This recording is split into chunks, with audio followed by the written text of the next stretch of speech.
Look no further than well-known Israeli pollster Shlomo Filber, who runs a very respected company called Direct Polls. He is a man who experienced this horror by the intelligence service firsthand, the interrogations. He is now suing the state for the illegal and abusive methods used against him by the intelligence services and police when they tried to force him into turning into a state's witness in a legal case against, you guessed it, Prime Minister Benjamin Netanyahu. He just watched Jerusalem Post senior editor Tzvika Klein interviewed by Amit Segal on Israeli Channel 12 as Tzvika Klein broke down in uncontrollable tears recounting just one day of interrogation by the intelligence services. And Filber rightly pointed out, quote, "You saw him break down after one day of questioning. He did not even experience full arrest, starvation, sleep deprivation, or the threat of life ruin. He didn't go through solitary confinement, humiliations, or sexual harassment. And still, PTSD," end quote. Filber explains that 80% of people subjected to these brutal interrogations suffer from trauma, many needing psychiatric medication.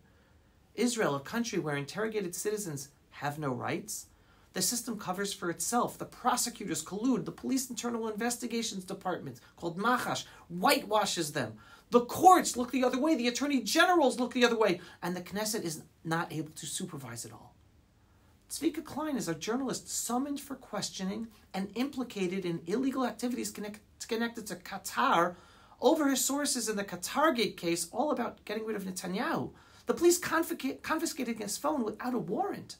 The hypocrisy knows no bounds. The same people, like the Attorney General Barav Miara and the head of the intelligence Shin Bet, Ronen Bar, who lecture us with grave warnings about surveillance and arrests without due process and warning about the destruction of democracy under Netanyahu, are the ones perpetrating those same abuses. Imagine if the editor of the far-left paper Haaretz in Israel were interrogated under caution and his phone seized by force. Imagine if the intelligence Shin Bet demanded that anti-Netanyahu government protest leaders be arrested without evidence, smearing the IDF as a political militia. The political camp of the left, together with all the major mainstream media personalities and former politicians and former security officials, all who have been protesting against Netanyahu, they would be screaming about the destruction of Israeli democracy under the Netanyahu government. We must understand, this latest exposure of the intelligence Shin Bet head of Jewish department is not an isolated scandal. This is systematic rot, the deep state driven by a radical left-wing political agenda embedded deep within our security, intelligence, and legal institutions. They target the ideological right not because of security concerns, but because they fear the growing power, the unbreakable faith, and the dedication to the land of Israel in the right-wing religious camp.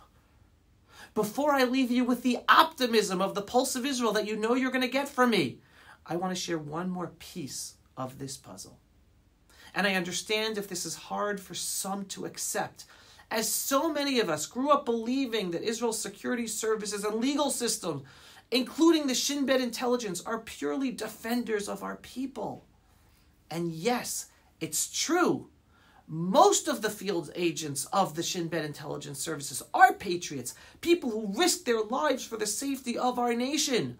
But we must open our eyes to the reality that the real danger often comes from the leaders at the top, especially the heads of those intelligence services who act as political puppeteers, abusing their powerful tools to manipulate the nation from within.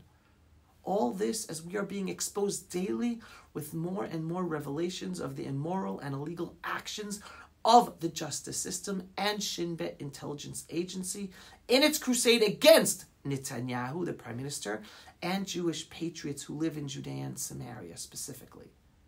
Since the murder of Prime Minister Yitzhak Rabin back in the 90s, many of us painfully discovered that the Shin Bet intelligence, and specifically the Jewish division of the Shin Bet, was deeply involved in manipulating the nation, creating division, and even inciting violence and an assassination, Yitzhak Rabin's, not preventing it. And I have all the video footage. The infamous case of Avishai Raviv, an undercover Shin Bet intelligence agent, is the clearest proof of all this. Raviv wasn't just monitoring extremists. He created them. And again, it should be noted that most Shin Bet intelligence agents are good, patriotic people. The problem is with the leadership.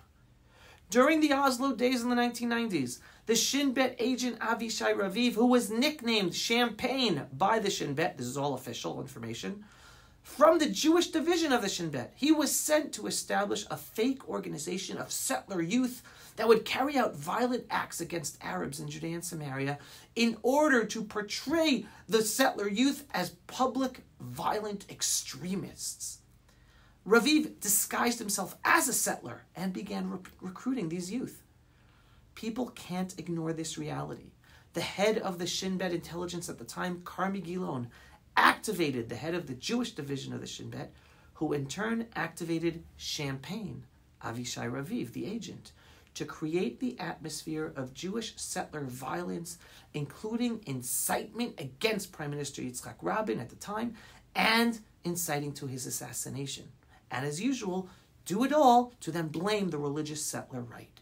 It was the Shin Bet intelligence directly responsible via Raviv, Champagne, that openly incited Jewish youth to violence against Arabs, escalated tensions, and shockingly even incited Yigal Amir to assassinate Rabin.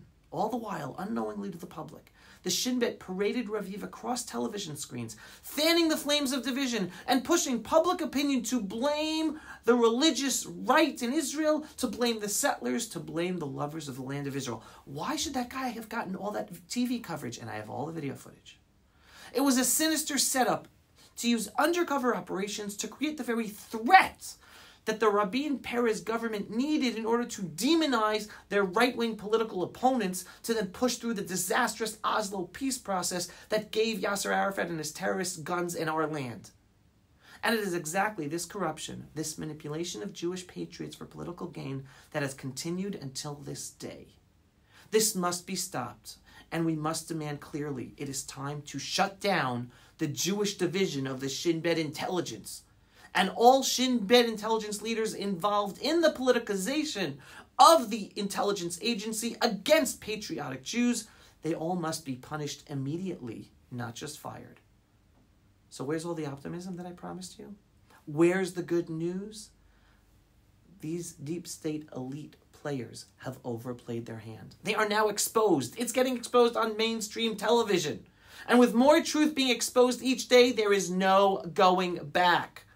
The Israeli public are waking up to all this immoral, illegal activity in the name of the law. And this should not be a left-right issue. Israeli society cannot allow a small elite to run the deep state, intelligence services, justice system in Israel to continue its abuse and hijack the legal system and law enforcement as a dark, shadowy police state against their political opponents. We cannot allow ideological warriors to masquerade as guardians of democracy while trampling democracy underfoot. Israel belongs to its people, proud, free, and unafraid. 76 years since the miraculous return of the Jewish nation to be sovereign once again in our ancestral homeland, we are now experiencing this next step of achieving true freedom, cherut in Hebrew, and independence as a nation. Freedom from this tiny elite deep state that has been running things behind the scenes. They are now being exposed. The Jewish people are waking up. We're on that process to truly freeing ourselves so the will of the people, the voice of the people, actually gets heard when we elect governments to then be able to implement the policies we vote them in to implement. Because up until now, it hasn't been possible because of this deep elite state of unelected bureaucrats in the justice system and intelligence services and law enforcement that have stopped it all from happening. That's the good news. And yes, I have all the video footage showing you everything I was talking about. Avishai Raviv, agent named Champagne of the intelligence Shin Bet, that it was known that he was used to frame settler youth and settlers in the right wing to then also incite for Rabin's assassination. Look out for that video. It's coming. Taking a while to put together, but it's coming. So reference that video with this video. And now I'm going to remind you of this video when I do that video as well. It's all coming out. People's minds are being open to this. Until now, people weren't able to think that, oh my God, there were actors within the intelligence agency that were involved in inciting a public and making them look like the bad guys for Rabin and Peres to get support for the Oslo peace process. It's like a horrible conspiracy theory, but it's not a theory. Yes, it was a conspiracy, and it was done, and the authorities knew about it. But again, now that more of this is coming out, it's all being exposed. That's the good news. And again, this isn't just in Israel. America has a deep state of unelected bureaucrats. Every country in Western democracy has a deep state of unelected bureaucrats. And what we're witnessing in Israel, we know it's going through America as well. Americans are waking up about their unelected bureaucrats and the legal system that was weaponized. Hopefully it's happening in other countries as well. We, the people, the time is now on our side, with more information being exposed to reclaim our independence in our countries so that our governments can truly fulfill the will of the people. Signing off from Israel, everyone, be positive. Strengthen your belief in the one above. We're making things happen. Good things are coming. And yes, even though we're still in the middle of a war and we still have hostages in Gaza, these are important issues because they're directly linked also to October 7th, and I'll talk more about that in other episodes. Thanks for watching today's episode of The Pulse of Israel, where you get a daily, belief-based, inspiring, politically incorrect truth about Israel, the Jewish people, and the whole freedom-loving world. If you're not yet a subscriber, what are you waiting for? Go to pulseofisrael.com and click to subscribe. And yes, we are a donor-based operation. We need your support as we are heavily censored across social media platforms. And it's thanks to your donations, large and small, that we're able to do our work. And we want our videos to be seen by many more people. So please, every once in a while, click on the donate button on pulseofisrael.com. Shalom, everyone, and thanks for watching. Pulse of Israel, frontline videos from the Holy Land. Support our work by donating today.